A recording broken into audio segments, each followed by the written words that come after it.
বাংলা গল্প পাঠের চ্যানেল কথা কাহিনীতে সবাইকে স্বাগত জানাই। এই চ্যানেলে বিভিন্ন সাহিত্যিকের লেখা গল্প ধারাবাহিকভাবে আপলোড করা হচ্ছে। অনুরোধ করব সবাই চ্যানেলটি অবশ্যই সাবস্ক্রাইব করবেন।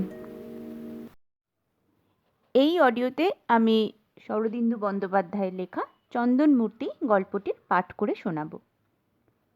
বৌদ্ধ ভিক্ষু বলতে যে চিত্রটি আমাদের মনে উদয় হয়, একালের সাধারণ বাঙালির চেহারার সঙ্গে সে চিত্রের মোটেই মিল নাই। অথচ যাহার কথা আজ লিখিতে বসিয়াছি, সেই ভিক্ষু অভিরাম যে কেবল জাতিতে বাঙালি ছিলেন তাহাই নয়, তাহার চেহারাও ছিল নিতান্তই বাঙালির মতো। আরম্ভেই বলিয়া রাখা ভালো যে ভিক্ষু অভিরামের আগাগোড়া জীবন বৃত্তান্ত লিপিবদ্ধ করা আমার অভিপ্রায় নয়, থাকিলেও তাহা সম্ভব হইত না। তাহার বংশ বা জাতি পরিচয় কখনো শুনি নাই। তিনি বাঙালি হইয়া বৌদ্ধ সম্প্রদায়ের গণ্ডিতে কি করিয়া গিয়া পড়িলেন, সে ইতিহাসও আমার কাছে অজ্ঞাত রহিয়া গিয়াছে।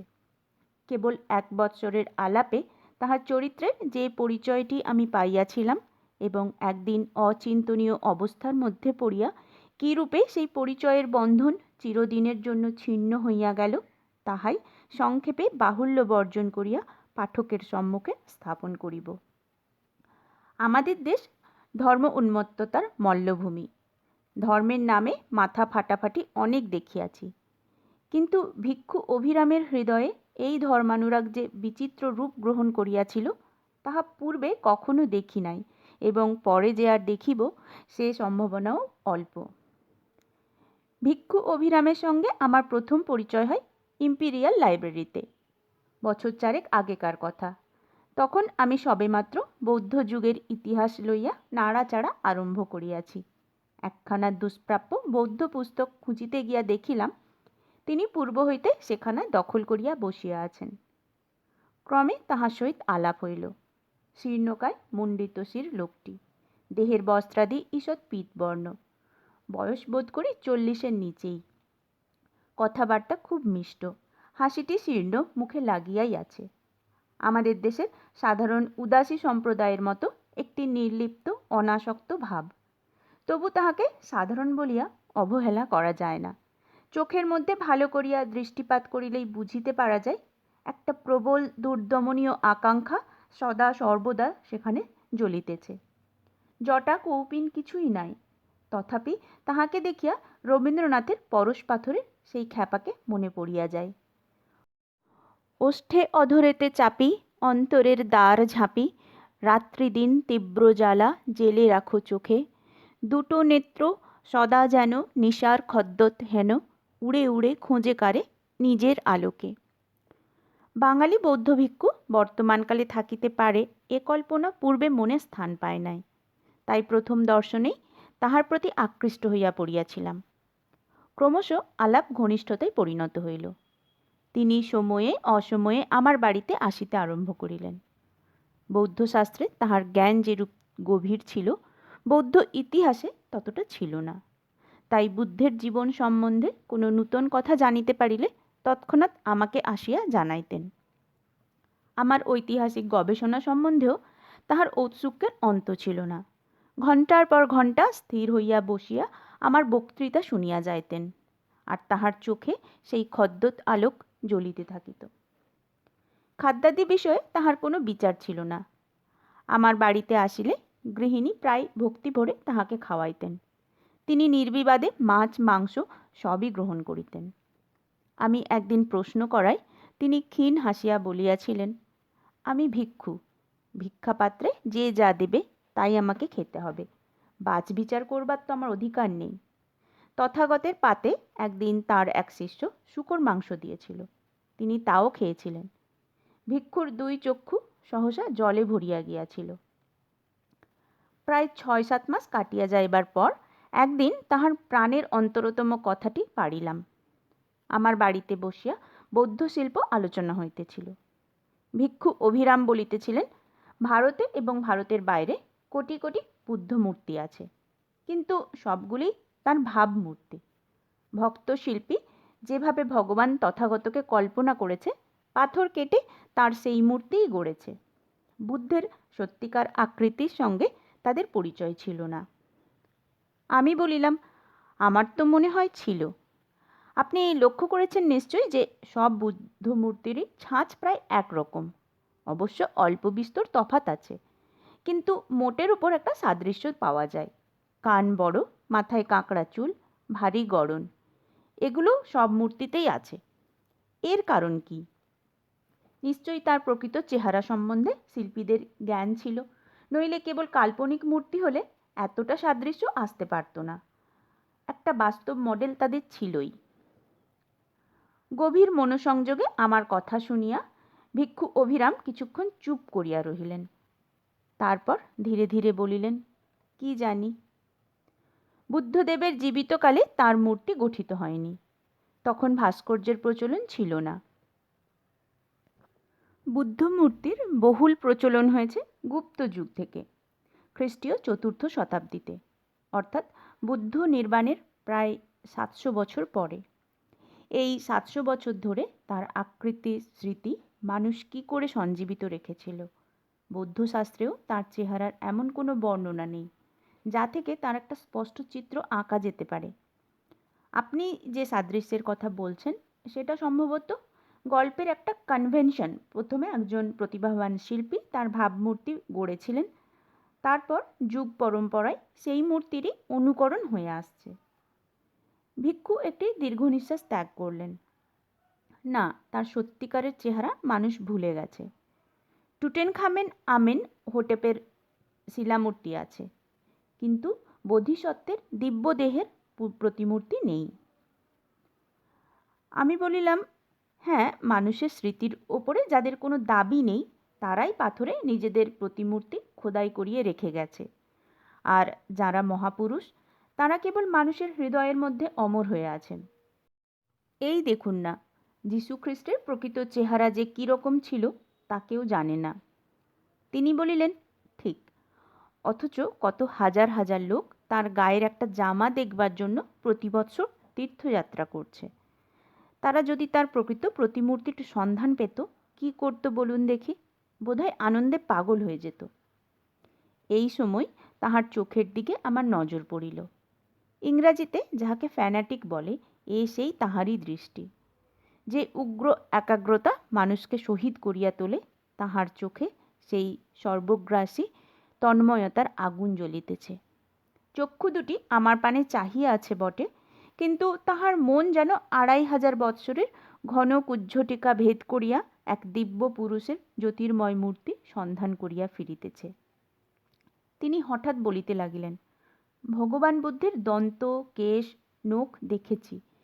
কিছুদিনের জন্য এক অপরূপ আনন্দের মোহে আচ্ছন্ন হয়েছিলুম, কিন্তু তবু তাতে মন ভরল না। কেমন ছিল তার পূর্ণবয়ব দেহ, কেমন ছিল তার চোখের দৃষ্টি, তার কণ্ঠের বাণী, যা শুনে একদিন রাজা সিংহাসন ছেড়ে পথে এসে দাঁড়িয়েছিল, গৃহস্থ বধূ স্বামী পুত্র ছেড়ে ভিক্ষুণী হয়েছিল। সেই কণ্ঠের অমৃতময় বাণী যদি একবার শুনতে পেতুম। দুর্দম আবেগে তাহার কণ্ঠস্বর রুদ্ধ হইয়া গেল। দেখিলাম তাহার দেহ রোমাঞ্চিত হইয়া উঠিয়াছে। অজ্ঞাতে দুই শীর্ণ গণ্ড বাহিয়া অশ্রুর ধারা গড়াইয়া পড়িতেছে। বিস্ময়ে স্তম্ভিত হইয়া গেলাম। এত অল্প কারণে এতখানি ভাবাবেশ কখনো সম্ভব মনে করি নাই। শুনিয়াছিলাম বটে, কৃষ্ণ নাম শুনিবা মাত্র কোনো কোনো বৈষ্ণবের দশা উপস্থিত হয়। বিশ্বাস করিতাম না, কিন্তু ভিক্ষুর এই অপূর্ব ভাবোন্মাদনা দেখিয়া আর তাহা অসম্ভব বোধ হইল না। ধর্মের এদিকটা কোনোদিন প্রত্যক্ষ করি নাই, আজ যেন হঠাৎ চোখ খুলিয়া গেল। ভিক্ষু বাহ্য জ্ঞান শূন্যভাবে বলিতে লাগিলেন, গৌতম, তথাগত, আমি অর্হত্ব চাই না, নির্বাণ চাই না, একবার তোমার স্বরূপ আমাকে দেখাও। যে দেহে তুমি এই পৃথিবীতে বিচরণ করতে, সেই দেবদেহ আমাকে দেখাও। বুদ্ধ, তথাগত। বুঝিলাম বৌদ্ধ ধর্ম নয়, স্বয়ং সেই কালজয়ী মহাপুরুষ ভিক্ষু অভিরামকে উন্মাদ করিয়াছেন। পা টিপিয়া টিপিয়া ঘর হইতে বাহির আসিলাম। এই আত্মহারা ব্যাকুলতা বসিয়া দেখিতে পারিলাম না। মনে হইতে লাগিল যেন অপরাধ করিতেছি। ধর্ম উন্মত্ততা বস্তুটা সংক্রামক। আমার মধ্যেও বোধহয় অজ্ঞাতসারে সঞ্চারিত হইয়াছিল। তাই উল্লিখিত ঘটনার কয়েকদিন পরে একদিন ফাহিয়ানের ভ্রমণ বৃত্তান্তের পাতা উল্টাইতে উল্টাইতে হঠাৎ এক জায়গায় আসিয়া দৃষ্টি আটকাইয়া গেল। আনন্দ ও উত্তেজনায় একেবারে লাফাইয়া উঠিলাম। ফাহিয়ান পূর্বেও পড়িয়াছি, কিন্তু এ জিনিস চোখে ঠেকে নাই কেন? সেই দিন অপরাহ্নে ভিক্ষু অভিরাম আসিলেন। উত্তেজনা দমন করিয়া বইখানা তাহার হাতে দিলাম। তিনি উৎসুকভাবে বলিলেন, কি এ? তাহার মুখের দিকে চাহিয়া রহিলাম।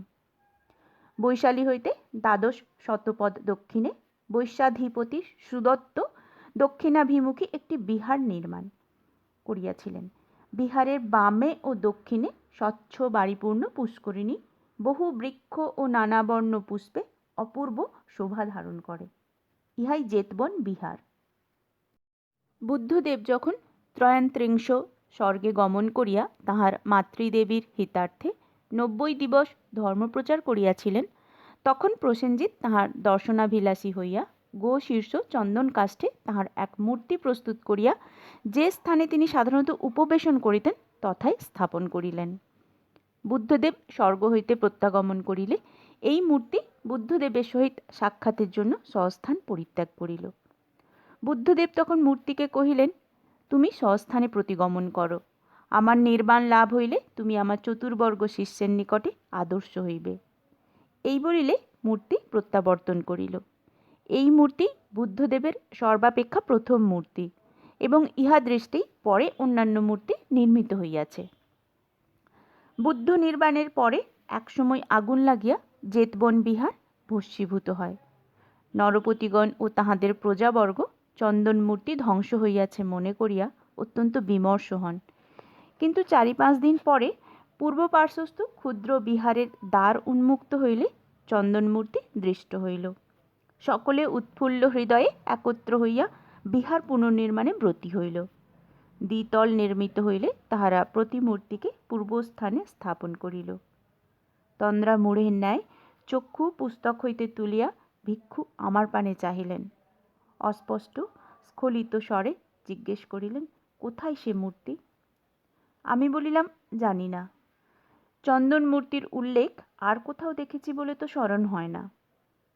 অতঃপর দীর্ঘকাল আবার দুইজনে চুপ করিয়া বসিয়া রহিলাম। এই ক্ষুদ্র তথ্যটি ভিক্ষুর অন্তরের অন্তঃস্থল পর্যন্ত নাড়া দিয়া আলোড়িত করিয়া তুলিয়াছে তাহা অনুমানে বুঝিতে পারিলাম। আমি বোধহয় মনে মনে তাহার নিকট হইতে আনন্দের একটা প্রবল উচ্ছ্বাস প্রত্যাশা করিয়াছিলাম। এইভাবে অভাবিতের সম্মুখীন হইয়া তিনি কি বলিবেন, কি করিবেন তাহা প্রত্যক্ষ করিবার কৌতূহল ছিল। কিন্তু তিনি কিছুই করিলেন না। প্রায় আধা ঘণ্টা নিশ্চলভাবে বসিয়া থাকিয়া হঠাৎ উঠিয়া দাঁড়াইলেন। চক্ষে সেই শুদ্ধ নিদ্রোত্থিতের অভিভূত দৃষ্টি। কোনো দিকে দৃক্পাত করিলেন না। নিশির ডাক শুনিয়া ঘুমন্ত মানুষ যেমন শয্যা ছাড়িয়া একান্ত অবসে চলিয়া যায়, তেমনিভাবে ঘর ছাড়িয়া চলিয়া গেলেন।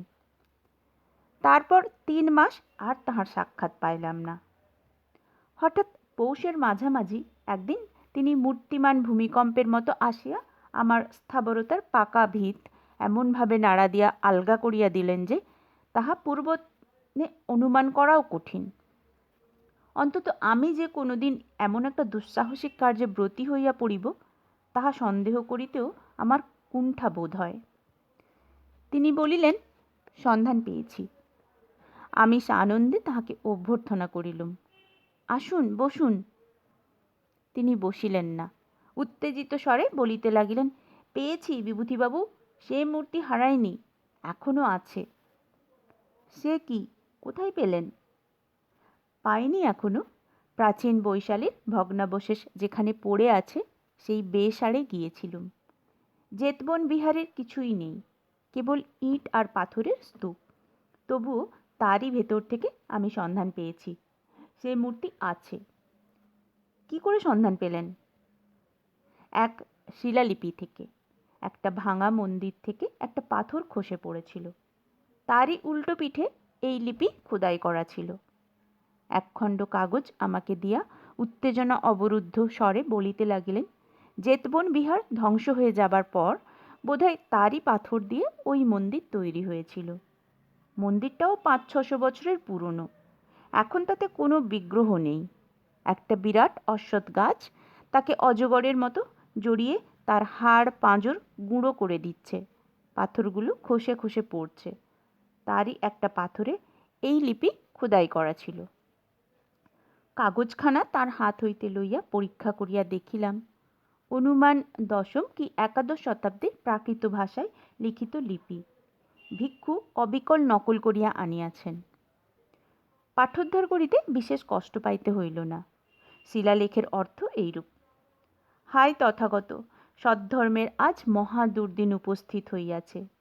যে জেতবন বিহারে তুমি 25 বর্ষ যাপন করিয়াছ, তাহার আজ কি শোচনীয় দুর্দশা। গৃহীগণ আর তোমার শ্রমণদিগকে ভিক্ষা দান করে না। রাজগণ বিহারের প্রতি বীতশ্রদ্ধ। পৃথিবীর প্রান্ত হইতে শিক্ষার্থীগণ আর বিনয় ধর্ম সূত্য অধ্যয়নের জন্য বিহারে আগমন করে না। তথাগতের ধর্মের গৌরব মহিমা অস্তমিত হইয়াছে। তদুপরি সম্প্রতি দারুণ ভয় উপস্থিত হইয়াছে। কিছুকাল যাবৎ চারিদিক হইতে জনশ্রুতি আসিতেছে, তুরস্কু নামক এক অতি বর্বর জাতি রাষ্ট্রকে আক্রমণ করিয়াছে। ইহারা বিধর্মী ও অতিশয় নিষ্ঠুর। ভিক্ষু শ্রমণ দেখিলেই নৃশংসভাবে হত্যা করিতেছে এবং বিহার সংঘাদি লুণ্ঠন করিতেছে। এই সকল জনরব শুনিয়া ও তুরস্কগণ কর্তৃক আক্রান্ত কয়েকজন মুমূর্ষু পলাতক শ্রমণকে দেখিয়া জেতবন বিহারের মহাথের বুদ্ধরক্ষিত মহাশয় অতিশয় বিচলিত হইয়াছেন। তুরস্কগণ এই দিকেই আসিতেছে, অবশ্যই বিহার আক্রমণ করিবে। বিহারের অধিবাসীগণ অহিংসাধর্মী, অস্ত্রচালনায় অপারগ। বিহারে বহু অমূল্য রত্নাদি সঞ্চিত আছে। সর্বাপেক্ষা অমূল্য রত্ন আছে গো শীর্ষ চন্দন কাষ্ঠে নির্মিত বুদ্ধ মূর্তি, যাহা ভগবান তথাগতের জীবিতকালে প্রসেনজিৎ নির্মাণ করাইয়াছিলেন। তুরস্কের আক্রমণ হইতে এ সকল কে রক্ষা করিবে? মহাথের বুদ্ধরক্ষিত 3 দিবস অহরাত্র চিন্তা করিয়া উপায় স্থির করিয়াছেন।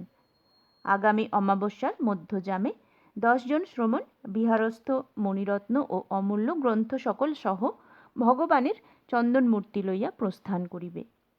বিহার হইতে 20 যোজন উত্তর হিমালয়ের সানুনিষ্ঠত উপলা নদীর প্রস্রবণ মুখে এক দৈত্য নির্মিত পাষাণ স্তম্ভ আছে। এই গগনারেহী স্তম্ভের শীর্ষদেশে এক গোপন ভাণ্ডার আছে। কথিত আছে যে অসুর দেশীয় দৈত্যগণ দেবপ্রিয় ধর্মাশোকের কালে হিমালয়ের স্পন্দনশীল জঙ্ঘা প্রদেশে ইহা নির্মাণ করিয়াছিল। শ্রমণগণ চন্দন মূর্তি ও অন্যান্য মহার্ঘ বস্তু এই গুপ্ত স্থানে লইয়া গিয়া রক্ষা করিবে। পরে তুরস্কের উৎপাত দূর হইলে তাহারা আবার উহা ফিরাইয়া আনিবে। যদি তুরস্কের আক্রমণে বিহার ধ্বংস হয়, বিহারবাসী সকলে মৃত্যুমুখে পতিত হয়, এই আশঙ্কায় মহাথের মহাশয়ের আজ্ঞাক্রমে পরবর্তী দিকের অবগতির জন্য অদ্য কৃষ্ণা ত্রয়োদশীর দিবসে এই লিপি উৎকীর্ণ হইল। ভগবান বুদ্ধের ইচ্ছা পূর্ণ হোক। এইখানে লিপি শেষ হইয়াছে। লিপি পড়িতে পড়িতে আমার মনটাও অতীতের আবর্তে গিয়া পড়িয়াছিল। 800 বৎসর পূর্বে জেতবন বিহারের নিরীহ ভিক্ষুকের বিপদ ছায়াচ্ছন্ন ত্রস্ত চঞ্চলতা যেন অস্পষ্টভাবে চোখের সম্মুখে দেখিতে পাইতেছিলাম। বিচক্ষণ প্রবীণ মহাস্থবির বুদ্ধরক্ষিতের গভীর বিষণ্ণ মুখচ্ছবিও চোখের উপর ভাসিয়া উঠিতেছিল। ভারতের ভাগ্য বিপর্যয়ের একটা ঐতিহাসিক সন্ধিক্ষণ যেন ওই লিপির সাহায্যে আমি কয়েক মুহূর্তের জন্য জলোচ্ছ্বায়ার মতো প্রত্যক্ষ করিয়া লইলাম। দেশব্যাপী সন্ত্রাস, শান্তিপ্রিয় নিবীর্য জাতির উপর সহসা দুরন্ত দুর্মদ বিদেশীর অভিযান। তুরস্ক, তুরস্ক, ওই তুরস্ক আসিতেছে। ভীত কণ্ঠের সহস্র সমবেত আর্তনাদ আমার কর্ণে বাজিতে লাগিল। তারপর চমক ভাঙিয়া গেল। দেখিলাম ভিক্ষু অভিরামের চোখে ক্ষুধিত উল্লাস। গভীর দীর্ঘ নিঃশ্বাস ত্যাগ করিয়া বলিলাম, মহাস্থবির বুদ্ধরক্ষিতের উদ্দেশ্য সিদ্ধ হয়েছে, কিন্তু কত বিলম্বে। তিনি প্রদীপ্ত স্বরে বলিয়া উঠিলেন, হোক বিলম্ব, তবু এখনো সময় অতীত হয়নি। আমি যাব বিভূতিবাবু, সেই অসুর নির্মিত পাষাণ স্তম্ভ খুঁজে বার করব। কিছু সন্ধানও পেয়েছি। উপলা নদীর বর্তমান নাম জানতে পেরেছি। বিভূতিবাবু ১৫০০ বছর আগে চৈনিক পরিব্রাজক কোরিয়া থেকে যাত্রা শুরু করে গোবি মরুভূমি পার হয়ে দুস্তর হিমালয় লঙ্ঘন করে পদব্রজে ভারতভূমিতে আসতেন। কি জন্যে? কেবল বুদ্ধ তথাগতের জন্মভূমি দেখবার জন্যে। আর আমাদের ২০ যোজনের মধ্যে ভগবান বুদ্ধের স্বরূপ মূর্তি রয়েছে, জানতে পেরেও আমরা তা খুঁজে বের করতে পারব না? আমি বলিলাম, নিশ্চয়ই পারবেন। ভিক্ষু তাহার বিদ্যুৎ বহ্নিপূর্ণ চক্ষু আমার মুখের উপর স্থাপন করিয়া এক প্রচণ্ড প্রশ্ন করিয়া বসিলেন। বিভূতিবাবু, আপনি আমার সঙ্গে যাবেন না? ক্ষণকালের জন্য হতবাক হইয়া গেলাম। আমি যাইব? কাজকর্ম ফেলিয়া পাহাড়ে জঙ্গলে এই মায়ামৃগের অন্বেষণে আমি কোথায় যাইব? ভিক্ষু স্পন্দিত স্বরে বলিলেন, ৮০০ বছরের মধ্যে সে দিব্যমূর্তি কেউ দেখেনি। ভগবান শাক্যসিংহ ৮ শতাব্দী ধরে সেই স্তম্ভ শীর্ষে আমাদেরই প্রতীক্ষা করছেন। আপনি যাবেন না? ভিক্ষুর কথার মধ্যে কি ছিল জানি না, কিন্তু মজ্জাগত বহির্বিমুখতা ও বাঙালি সুলভ ঘরের টান যেন সঙ্গীত যন্ত্রের উচ্চ সপ্তকের তারের মতো সুরের অসহ্য স্পন্দনে ছিঁড়িয়া গেল। আমি উঠিয়া ভিক্ষুকের হাত চাপিয়া ধরিয়া বলিলাম, আমি যাব। এই আখ্যায়িকা যদি আমাদের হিমাচল অভিযানের রোমাঞ্চকর কাহিনী হইত, তাহা হইলে বোধ করি নানা বিচিত্র ঘটনার বর্ণনা করিয়া পাঠককে চমৎকৃত করিয়া দিতে পারিতাম। কিন্তু এ গল্পের ক্ষুদ্র পরিসরে অবান্তর কথার স্থান নাই। দৈত্য নির্মিত স্তম্ভ অন্বেষণের পরিসমাপ্তিটুকু বর্ণনা করিয়াই আমাকে নিবৃত্ত হইতে হইবে। কলিকাতা হইতে যাত্রা শুরু করিবার ২ সপ্তাহ পরে একদিন অপরাহ্নে যে ক্ষুদ্র জনপদটিতে পৌঁছিলাম, তাহা মনুষ্য লোকালয় হইতে এত ঊর্ধ্বে ও বিচ্ছিন্নভাবে অবস্থিত যে হিমালয় কুক্ষিস্থিত ঈগল পাখির বাসা বলিয়া ভ্রম হয়।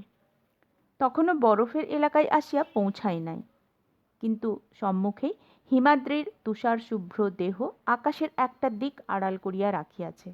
আশেপাশে পেছনে চারিদিকেই নগ্ন পাহাড়, পায়ের তলায় পাহাড়ি কাঁকর ও উপলখণ্ড। এই উপলাকীর্ণ কঠিন ভূমি চিরিয়া তন্ত্রী উপলা নদী খরধারে নিম্নাভিমুখে ছুটিয়া চলিয়াছে। আকাশে বাতাসে একটা জমাট শীতলতা। আমরা ৩ জন, আমি, ভিক্ষু অভিরাম ও একজন ভুটিয়া পথ প্রদর্শক। গ্রামের নিকটবর্তী হইতেই গ্রামের সমস্ত স্ত্রী পুরুষ বালক বালিকা আসিয়া আমাদের ঘিরিয়া দাঁড়াইল। বহির্জগতের মানুষ এখানে কখনো আসে না। ইহারা সুবর্তুল চক্ষু বিস্ফারিত করিয়া আমাদের নিরীক্ষণ করিতে লাগিলেন। চেহারা দেখিয়া মনে হইল ইহারা লেপচা কিংবা ভুটানি। আর্য রক্তের সংমিশ্রণও সামান্য আছে। ২-১টা খড়গের মতো তীক্ষ্ণ নাক চোখে পড়িল। এইরূপ খড়গনাসিক একজন প্রৌঢ়াগোছের লোক আমাদের দিকে অগ্রসর হইয়া আসিয়া নিজ উদ্যোগে আসিয়া আমাদের আসার কারণ জানতে চাইলেন। আমরা সরলভাবে আমাদের উদ্দেশ্য ব্যক্ত করিলাম। শুনিয়া লোকটির চোখে মুখে প্রথমে বিস্ময়, তারপর প্রবল কৌতূহল ফুটিয়া উঠিল। সে আমাদের আহ্বান করিয়া গ্রামে লইয়া চলিল। মিছিল করিয়া আমরা অগ্রসর হইলাম। অগ্রে মোড়ল, তাহার পিছনে আমরা ৩ জন ও সর্বশেষে গ্রামের আবালবৃদ্ধ নরনারী। একটি কুটিরের মধ্যে লইয়া গিয়া মোড়ল আমাদের বসাইল। আমরা ক্লান্ত ও ক্ষুধপীড়িত দেখিয়া আহার্য দ্রব্য আনিয়া অতিথি সৎকার করিল। অতঃপর তৃপ্ত ও বিশ্রান্ত হইয়া দোভাষী ভুটিয়া মারফত বাক্যালাপ আরম্ভ করিলাম। সূর্য তখন পাহাড়ের আড়ালে ঢাকা পড়িয়াছে। হিমালয়ের সুদীর্ঘ সন্ধ্যা যেন স্বচ্ছ বাতাসে অলক্ষিত কুঙ্কুম বৃষ্টি আরম্ভ করিয়াছে। মোড়ল বলিল, গ্রাম হইতে ৪ ক্রোশ উত্তরে উপলা নদীর প্রপাত। ওই প্রপাত হইতেই নদী আরম্ভ। ওই স্থান অতিশয় দুর্গম ও দুরারোহ। উপলার অপর পারে প্রপাতের ঠিক মুখের উপর একটি স্তম্ভের মতো পর্বত শৃঙ্গ আছে। উহাই বুদ্ধ স্তম্ভ নামে খ্যাত। গ্রামবাসীরা প্রতি পূর্ণিমার রাতে বুদ্ধ স্তম্ভকে উদ্দেশ্য করিয়া পূজা দিয়া থাকে, কিন্তু সে স্থান দূরধিগম্য বলিয়া সেখানে কেহ যায় না। গ্রামের নিকটে উপলা নদীর স্রোতে পূজা ভাসাইয়া দেয়। ভিক্ষু জিজ্ঞাসা করিলেন, উপলা পার হইয়া স্তম্ভের নিকটবর্তী হইবার পথ কোথায়? মোড়ল মাথা নাড়িয়া জানাইল, পথ আছে বটে, কিন্তু তাহা এত বিপজ্জনক যে সে পথে কেহ পার হইতে সাহস করে না। উপলার প্রপাতের নিচেই একটি প্রাচীন লৌহ শৃঙ্খলের ঝোলা দোদুল্যমান। সেতু সেই দুই তীরকে সংযুক্ত করিয়া রাখিয়াছে, কিন্তু তাহা কালক্রমে এত জীর্ণ হইয়া পড়িয়াছে যে তাহার উপর দিয়া মানুষ যাইতে পারে না, অথচ উহাই একমাত্র পথ। আমাদের গন্তব্যস্থানে যে পৌঁছিয়াছি তাহাতে সন্দেহ ছিল না। তবু নিঃসংশয় হইবার অভিপ্রায়ে মোড়লকে জিজ্ঞাসা করিলাম, ওই স্তম্ভে কি আছে তাহা কেউ বলিতে পারে কি না? মোড়ল বলিল, কি আছে তাহা কেহ চোখে দেখে নাই, কিন্তু শরণাতীত কাল হইতে একটা প্রবাদ চলিয়া আসিতেছে যে বুদ্ধদেব স্বয়ং সশরীরে এই স্তম্ভে অবস্থান করিতেছেন। তাহার দেহ হইতে নিরন্তর চন্দনের গন্ধ নির্গত হয়। 5000 বৎসর পরে আবার মৈত্রেয়া রূপ ধারণ করিয়া তিনি এই স্থান হইতে বাহির হইবেন। ভিক্ষু আমার পানে প্রজ্জ্বল চক্ষু চাহিয়া বলিয়া উঠিলেন, বুদ্ধদেব সশরীরে এই স্তম্ভে আছেন। তাহার দেহ থেকে চন্দনের গন্ধ নির্গত হয়। প্রবাদের মানে বুঝতে পাচ্ছেন? যে শ্রমণরা বুদ্ধমূর্তি এনেছিল তারা সম্ভবত ফিরে যেতে পারেনি, এই গ্রামেই হয়তো থেকে গিয়েছিল। ভিক্ষুর কথা শেষ হইতে পাইল না। এই সময় আমাদের কুটির হঠাৎ একটা প্রবল ঝাঁকানি খাইয়া মড়মড় করিয়া উঠিল। আমরা মেঝের উপর বসিয়াছিলাম। আমাদের নিম্নে মাটির ভিতর দিয়াও একটা কম্পন শিহরিয়া উঠিল। আমিও ধর্মড় করিয়া উঠিয়া দাঁড়াইলাম। ভূমিকম্প। নিশ্চিন্ত মনে মেঝেই বসিয়াছিল আমাদের ত্রাস দেখিয়া মোড়ল মৃদুহাস্যে জানাইল যে ভয়ের কোনো কারণ নেই। এরূপ ভূমিকম্প এখানে প্রত্যহ 4-5 বার হইয়া থাকে। এ দেশের নামই ভূমিকম্পের জন্মভূমি। আমরা অবাক হইয়া তাহার মুখের দিকে তাকাইয়া রহিলাম। ভূমিকম্পের জন্মভূমি, এমন কথা তো কখনো শুনি নাই। তখনও জানিতাম না কি ভীষণ দুর্দান্ত সন্তান প্রসব করিবার জন্য সে উদ্যত হইয়া আছে। ভিক্ষু অভিরাম কিন্তু উত্তেজিত স্বরে বলিয়া উঠিলেন, ঠিক ঠিক, শিলালিপিতে যে এ কথার উল্লেখ আছে মনে নেই? শিলালিপিতে ভূমিকম্পের উল্লেখ কোথায় আছে স্মরণ করিতে পারিলাম না। ভিক্ষু তখন ঝোলা হইতে শিলালেখের অনুলিপি বাহির করিয়া উল্লসিত স্বরে কহিলেন, আর সন্দেহ নেই বিভূতিবাবু, আমরা ঠিক জায়গায় এসে পৌঁছেছি। এই শুনুন বলিয়া তিনি মূল প্রাকৃতে লিপির সেই অংশ পড়িয়া শোনাইলেন। কথিত আছে যে অসুর দেশীয় দৈত্যগণ দেবপ্রিয় ধর্মাশোকের কালে হিমালয়ের স্পন্দনশীল জঙ্ঘা প্রদেশে ইহা নির্মাণ করিয়াছিল। মনে পড়িয়া গেল, স্পন্দনশীল জঙ্ঘা প্রদেশ কথাটাকে আমি নিরর্থক বাগাড়ম্বর মনে করিয়াছিলাম। উহার মধ্যে যে ভূমিকম্পের ইঙ্গিত নিহিত আছে তাহা ভাবি নাই। বলিলাম, হ্যাঁ, আপনি ঠিক ধরেছেন, ও কথাগুলো আমি ভালো করে লক্ষ্য করিনি। এ জায়গাটা বোধহয় শিলংয়ের মতো ভূমিকম্পের রাজ্য। এই সময় মোড়লের দিকে নজর পড়িল। সে হঠাৎ ভয়ঙ্কর উত্তেজিত হইয়া উঠিয়াছে। ক্ষুদ্র তির্যক চক্ষু জলজল করিয়া জ্বলিতেছে। ঠোঁট দুইটা যেন কি একটা বলিবার জন্য বিভক্ত হইয়া আছে। তারপর সে আমাদের ধাঁধা লাগাইয়া পরিষ্কার প্রাকৃত ভাষায় বলিয়া উঠিল, শ্রবণ করা, সূর্য যে সময় উত্তরাষাঢ়া নক্ষত্রের দ্বিতীয় পদে পদার্পণ করিবেন, সেই সময় বুদ্ধস্তম্ভের রন্ধ্রপথে সূর্যালোক প্রবেশ করিয়া তথাগতের দিব্যদেহ আলোকিত করিবে। মন্ত্র বলে স্তম্ভের দ্বার খুলিয়া যাইবে। উপর্যুপরি 3 দিন এইরূপ হইবে।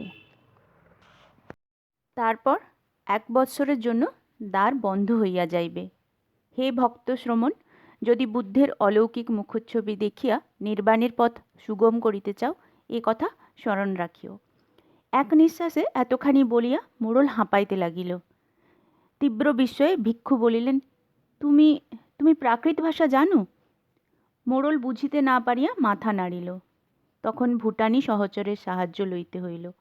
দোভাষী প্রমুখাত মোড়ল জানাইল, ইহা তাহাদের কৌলিক মন্ত্র। পুরুষ পরম্পরায় ইহা তাহাদের কণ্ঠস্থ করিতে হয়। কিন্তু মন্ত্রের অর্থ কি তাহা সে জানে না। আজ ভিক্ষুকে ওই ভাষায় কথা কহিতে শুনিয়া সে উত্তেজিত হইয়া উহা উচ্চারণ করিয়াছে। আমরা পরস্পরের মুখের পানে তাকাইলাম। ভিক্ষু মোড়লকে বলিলেন, তোমার মন্ত্র আর একবার বলো। মোড়ল দ্বিতীয়বার ধীরে ধীরে মন্ত্র আবৃত্তি করিল। ব্যাপারটা সমস্ত বুঝিতে পারিলাম। এ মন্ত্র নয়, বুদ্ধস্তম্ভে প্রবেশ করিবার নির্দেশ। বৎসরের মধ্যে 3 দিন সূর্যালোকের উত্তাপ যন্ত্রপথে স্তম্ভের ভিতরে প্রবেশ করিয়া সম্ভবত কোনো যন্ত্রকে উত্তপ্ত করে, ফলে যন্ত্র নিয়ন্ত্রিত দ্বার খুলিয়া যায়। প্রাচীন মিশর ও আসিরিয়ায় এইরূপ কলকবজার সাহায্যে মন্দির দ্বার খুলিয়া মন্দিরের ভণ্ড পূজারীগণ অনেক বুজরুকি দেখাইত, পুস্তকে পড়িয়াছি, স্মরণ হইল। এই স্তম্ভের নির্মাণও অসুর অর্থাৎ আসিরীয় শিল্পী, সুতরাং অনুরূপ কলকবজার দ্বারা উহার প্রবেশদ্বারের নিয়ন্ত্রণ অসম্ভব নয়। যে শ্রমণগণ বুদ্ধমূর্তি লইয়া এখানে আসিয়াছিল, তাহারা নিশ্চয় এই রহস্য জানিত। পাছে ভবিষ্যৎ বংশ ইহা ভুলিয়া যায়, তাই এ মন্ত্র রচনা করিয়া রাখিয়া গিয়াছে। কিন্তু মোড়ল এ মন্ত্র জানিল কিরূপে? তাহার মুখখানা ভালো করিয়া দেখিলাম।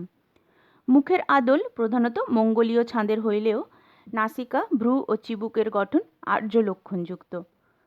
শ্রমণগণ ফিরিয়া যাইতে পারে নাই। তাহাদের 10 জনের মধ্যে কাহারও হয়তো পদস্খলন হইয়াছিল। এই মোড়ল সেই ধর্মচ্যুত শ্রমণের অধস্তন পুরুষ পূর্বপুরুষের ইতিহাস সব ভুলিয়া গিয়াছে। কেবল শূন্যগর্ভ কবচের মতো কৌলিক মন্ত্রটি কণ্ঠস্থ করিয়া রাখিয়াছে। চমক ভাঙিয়া স্মরণ হইল, বৎসরের মধ্যে মাত্র 3টি দিন স্তম্ভের দ্বার খোলা থাকে, তারপর বন্ধ হইয়া যায়। সে 3 দিন কবে? কতদিন দ্বার খোলার প্রত্যাশায় বসিয়া থাকিতে হইবে? ভিক্ষুকে জিজ্ঞাসা করিলাম, উত্তরাষাঢ়া নক্ষত্রের 2য় পাদে সূর্য কবে পদার্পণ করবেন? ভিক্ষু ঝোলা হইতে পাঁজি বাহির করিলেন। প্রায় 15 মিনিট গভীর তন্ময়তার সহিত পাঁজি দেখিয়া মুখ তুলিলেন। দেখিলাম তাহার অধরষ্ঠ কাঁপিতেছে, চক্ষু অশ্রুপূর্ণ। তিনি বলিলেন, কাল 1 মাঘ, সূর্য উত্তরাষাঢ়া নক্ষত্রের 2য় পাদে পদার্পণ করবেন। কি অলৌকিক সংঘটন! যদি 3 দিন পরে এসে পৌঁছাতুম। তাহার কণ্ঠস্বর থরথর করিয়া কাঁপিয়া গেল। অস্ফুট বাষ্পরুদ্ধ কণ্ঠে বলিলেন, তথাগত। কি সর্বগ্রাসী আকাঙ্ক্ষা পরিপূর্ণতার উপান্তে আসিয়া প্রতীক্ষা করিতেছে ভাবিয়া আমার দেহ কাটা দিয়া উঠিল। মনে মনে বলিলাম, তথাগত, তোমার ভিক্ষুর মনস্কাম যেন ব্যর্থ না হয়। পরদিন প্রাতঃকালে আমরা স্তম্ভ অভিমুখে যাত্রা করিলাম। মোড়ল শতপ্রবৃত্ত হইয়া আমাদের সঙ্গে চলিল। গ্রামের সীমানা পার হইয়াই পাহাড় ধাপে ধাপে উঠিতে আরম্ভ করিয়াছে। স্থানে স্থানে চড়াই তো দুরূহ যে হস্তপদের সাহায্যে অতি কষ্টে আরোহণ করিতে হয়। পদে পদে পা ফসকাইয়া নিম্নে গড়াইয়া পড়িবার ভয়। ভিক্ষুর মুখে কথা নাই, তাহার ক্ষীণ শরীরে শক্তিরও যেন সীমা নাই। সর্বাগ্রে তিনি চলিয়াছেন, আমরা তাহার পশ্চাতে কোনো ক্রমে উঠিতেছি। তিনি যেন তাহার অদম্য উৎসাহের রজ্জু দিয়া আমাদের টানিয়া লইয়া চলিয়াছেন। তবু পথে 2 বার বিশ্রাম করিতে হইল।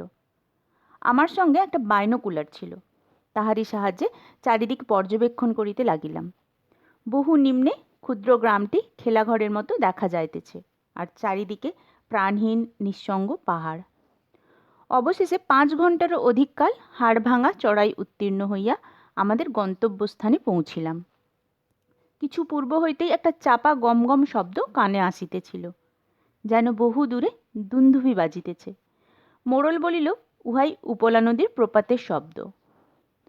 প্রপাতের কিনারায় গিয়া যখন দাঁড়াইলাম, তখন সম্মুখের অপরূপ দৃশ্য যেন ক্ষণকালের জন্য আমাদের নিস্পন্দ করিয়া দিল। আমরা যেখানে আসিয়া দাঁড়াইয়াছিলাম, তাহার প্রায় 50 হাত ঊর্ধ্বে সংকীর্ণ প্রণালীপথে উপলার ফেনকেশ্বর জলরাশি উগ্র আবেগ ভরে শূন্যে লাফাইয়া পড়িয়াছে। তারপর রামধনুর মতো বঙ্কিম রেখায় 200 হাত নিচে পতিত হইয়া উচ্ছৃঙ্খল উন্মাদনায় তীব্র একটা আবর্ত সৃষ্টি করিয়া বহিয়া গিয়াছে। ফুটন্ত কটাহ হইতে যেমন বাষ্প উত্থিত হয়, তেমনি তাহার শিলাহত চূর্ণ শিকড়কণা উঠিয়া আসিয়া আমাদের মুখে লাগিতেছে। এখানে 2 তীরের মধ্যস্থিত খাদ প্রায় 50 গজ চওড়া। মনে হয় যেন পাহাড় এই স্থানে বিদীর্ণ হইয়া অবরুদ্ধ উপলার বহির্গমনের পথ মুক্ত করিয়া দিয়াছে। এই দুর্লঙ্ঘ খাদ পার হইবার জন্য বহু যুগ পূর্বে দুর্বল মানুষ যে ক্ষীণ সেতু নির্মাণ করিয়াছিল তাহা দেখিলে ভয় হয়। দুইটি লোহার শিকল, একটি উপরে অন্যটি নিচে, সমান্তরালভাবে এ তীর হইতে ও তীরে চলিয়া গিয়াছে। ইহাই সেতু। গর্জমান প্রপাতের পটভূমিকার সম্মুখে এই শীর্ণ মরিচা ধরা শিকল দুটি দেখিয়া মনে হয় যেন মাকড়সার তন্তুর চেয়েও ইহারা ভঙ্গুর। একটু জোরে বাতাস লাগিলেই ছিঁড়িয়া দ্বিখণ্ডিত হইয়া যাইবে। কিন্তু ওপারের কথা এখনো বলি নাই। ওপারের দৃশ্যের প্রকৃতি এপার হইতে সম্পূর্ণ পৃথক, এবং এই ধাতুগত বিভিন্নতার জন্যই বোধ করি প্রকৃতি দেবী ইহাদের পৃথক করিয়া দিয়াছেন। ওপারে দৃষ্টি পড়িলে সহসা মনে হয় যেন অসংখ্য মর্মর নির্মিত গম্বুজে স্থানটি পরিপূর্ণ। ছোট বড় মাঝারি বর্তুলাকৃতি শ্বেতপাথরের ঢিবি যত দূর দৃষ্টি যায় ইতস্তত ছড়ানো রহিয়াছে। যাহারা সারনাথের স্তূপ দেখিয়াছেন তাহারা ইহাদের আকৃতি কতকটা অনুমান করিতে পারিবেন। এই প্রকৃতি নির্মিত স্তূপগুলিকে পশ্চাতে রাখিয়া গভীর খাদের ঠিক কিনারায় একটি নিটোল সুন্দর স্তম্ভ মিনারের মতো ঋজু রেখায় ঊর্ধ্বে উঠিয়া গিয়াছে। দ্বীপ্রহরের সূর্যকিরণে তাহার পাষাণ গাত্র ঝকমক করিতেছে। দেখিয়া সন্দেহ হয় ময়দানবের মতো কোনো মায়াশিল্পী বুঝি অতি যত্নে এই অভ্রভেদী দেব স্তম্ভ নির্মাণ করিয়া রাখিয়া গিয়াছে। পৃথিবীর শৈশবকালে প্রকৃতি যখন আপন মনে খেলাঘর তৈয়ার করত, ইহা সেই সময়ের সৃষ্টি। হয়তো মানুষ শিল্পীর হাতও ইহাতে কিছু আছে। বাইনোকুলার চোখে দিয়া ভালো করিয়া দেখিলাম, কিন্তু ইহার বহিরাঙ্গে মানুষের হাতের চিহ্ন কিছু চোখে পড়িল না। স্তম্ভটা যে ফাঁপা তাহাও বাহির হইতে দেখিয়া বুঝিবার উপায় নাই। কেবল স্তম্ভের শীর্ষদেশে একটি ক্ষুদ্র রন্ধ্র চোখে পড়িল। রন্ধ্রটি চতুষ্কোণ, বোধ করি দৈর্ঘ্যে ও প্রস্থে 1 হাতের বেশি হইবে না। সূর্যকিরণ সেই পথে ভিতরে প্রবেশ করিতেছে। ইহাই নিশ্চয়ই মন্ত্রোক্ত রন্ধ্র। মগ্ন হইয়া এই দৃশ্য দেখিতেছিলাম। এতক্ষণে পাশে দৃষ্টি পড়িতে দেখিলাম ভিক্ষু ভূমির উপর সাষ্টাঙ্গে পড়িয়া বুদ্ধস্তম্ভকে প্রণাম করিতেছেন। ভিক্ষু অভিরাম আমাদের নিষেধ শুনিলেন না। একাকী সেই শিকলের সেতু ধরিয়া ওপারে গেলেন। আমরা 3 জন এপারে রহিলাম। পদে পদে ভয় হইতে লাগিল। এবার বুঝি শিকল ছিঁড়িয়া গেল। কিন্তু ভিক্ষুর শরীর কৃশ ও লঘু, শিকল ছিঁড়িল না। ওপারে পৌঁছিয়া ভিক্ষু হাত নাড়িয়া আমাদের আশ্বাস জানাইলেন। তারপর স্তম্ভের দিকে চলিলেন। স্তম্ভ একবার পরিক্রমণ করিয়া আবার হাত তুলিয়া চিৎকার করিয়া কি বলিলেন। প্রপাতের গর্জনে শুনিতে পাইলাম না। মনে হইল তিনি স্তম্ভের দ্বার খোলা পাইয়াছেন। তারপর তিনি স্তম্ভের অন্তরালে চলিয়া গেলেন। আর তাহাকে দেখিতে পাইলাম না। চোখে বাইনোকুলার লাগাইয়া বসিয়া রহিলাম। মানুষ চক্ষে দেখিতে লাগিলাম ভিক্ষু চক্রাকৃতি অন্ধকার সোপান বাহিয়া ধীরে ধীরে উঠিতেছেন।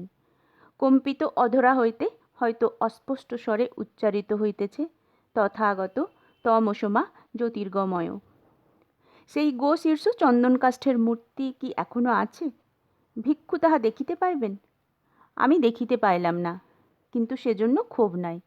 যদি সে মূর্তি থাকে, পরে লোকজন আনিয়া উহা উদ্ধার করিতে পারিব। দেশময় একটা মহা হুলস্থুল পড়িয়া যাইবে। এইরূপ চিন্তায় 10 মিনিট কাটিল। তারপর সব ওলট পালট হইয়া গেল। হিমালয় যেন সহসা পাগল হইয়া গেল। মাটি টলিতে লাগিল। ভূগর্ভ হইতে একটা অবরুদ্ধ গোঙানি যেন মরণাহত দৈত্যের আর্তনাদের মতো বাহিরে বেরোতে লাগল। শিকলের সেতু ছিঁড়িয়া গিয়া চাবুকের মতো 2 তীরে আছড়াইয়া পড়িল। পয়লা মাঘের ভূমিকম্পের বর্ণনা আর দিব না। কেবল এটুকুই জানাইব যে ভারতবর্ষের সমতল ভূমিতে যাহারা এই ভূমিকম্প প্রত্যক্ষ করিয়াছেন, তাহারা সেই ভূমিকম্পের জন্মকেন্দ্রের অবস্থা কল্পনা করিতেও পারিবেন না। আমি মরি নাই কেন জানি না, বোধ করি পরমায়ু ছিল বলিয়াই মরি নাই। নৃত্যন্মাদ মাটি তাহারই উপর উপুড় হইয়া পড়িয়াছিলাম। চোখের সম্মুখে বুদ্ধস্তম্ভ বাত্যবিপন্ন মেহঞ্জের মাঞ্চলের মতো দুলিতেছিল। চিন্তাহীন জড়বৎ মন লইয়া সেই দিকে তাকাইয়াছিলাম। মনের উপর সহসা চিন্তার ছায়া পড়িল। ভিক্ষুর কি হইবে? ভূমিকম্পের বেগ একটু মন্দীভূত হইল। বোধ হইল যেন থামিয়া আসিতেছে। বাইনোকুলারটা হাতেই মুষ্টিবদ্ধ ছিল। তুলিয়া চোখে দিলাম। পলায়নের চেষ্টা বৃথা, তাই সে চেষ্টা করিলাম না। আবার দ্বিগুণ বেগে ভূমিকম্প আরম্ভ হইল। যেন ক্ষণিক শিথিলতার জন্য অনুতপ্ত হইয়া শতগুণ হিংস্র হইয়া উঠিয়াছে। এবার পৃথিবী ধ্বংস না করিয়া ছাড়িবে না। কিন্তু ভিক্ষু? স্তম্ভ এতক্ষণে মাস্তুলের মতো দুলিতেছিল, আর সহ্য করিতে পারিল না। মূলের নিকট হইতে দ্বিখণ্ডিত হইয়া গেল। অতল খাদের প্রান্তে ক্ষণকালের জন্য টলমল করিল, তারপর মরণোন্মত্তের মতো খাদের মধ্যে ঝাঁপ দিল। গভীর নিম্নে একটা প্রকাণ্ড বাষ্পোচ্ছ্বাস উঠিয়া স্তম্ভকে আমার চক্ষু হইতে আড়াল করিয়া দিল। দেখিতে পাইলাম বাইনোকুলারটা অবশ্যই চোখের সম্মুখে ধরিয়া রাখিয়াছিলাম। দেখিলাম ভিক্ষু রন্ধ্রপথে দাঁড়াইয়া আছেন। তাহার মুখে রৌদ্র পড়িয়াছে। অনির্বচনীয় আনন্দে সে মুখ উদ্ভাসিত। চারিদিকে যে প্রলয়ঙ্কর ব্যাপার চলিয়াছে সেদিকে তাহার চেতনা নাই। আর তাহাকে দেখিলাম না। মরণোন্মত্ত স্তম্ভ খাদে ঝাঁপাইয়া পড়িল। একাকী গৃহে ফিরিয়া আসিয়াছি। তারপর কয়েক বৎসর কাটিয়া গিয়াছে, কিন্তু এ কাহিনী কাহাকেও বলিতে পারি নাই। ভিক্ষুর কথা স্মরণ হইলেই মনটা অপরিসীম বেদনায় পীড়িত হইয়া ওঠে। তবু এই ভাবিয়া মনে সান্ত্বনা পাই যে তাহার জীবনের চরম অভিপ্সা অপূর্ণ নাই। সেই স্তম্ভ শীর্ষে তিনি তথাগতের কিরূপ নয়নাভিরাম মূর্তি দেখিয়াছিলেন জানি না, কিন্তু তাহার জীবনব্যাপী অনুসন্ধান সফল হইয়াছে, তাহাতে সন্দেহ নাই। মৃত্যু মুহূর্তে তাহার মুখের উদ্ভাসিত আনন্দ আজও আমার চোখের সম্মুখে ভাসিতেছে। শরদিন্দু বন্দ্যোপাধ্যায়ের লেখা চন্দনমূর্তি গল্পের পাঠ এখানেই শেষ হলো। পরের অডিওতে নতুন গল্প নিয়ে ফিরে আসব। সঙ্গে থাকুন। ধন্যবাদ।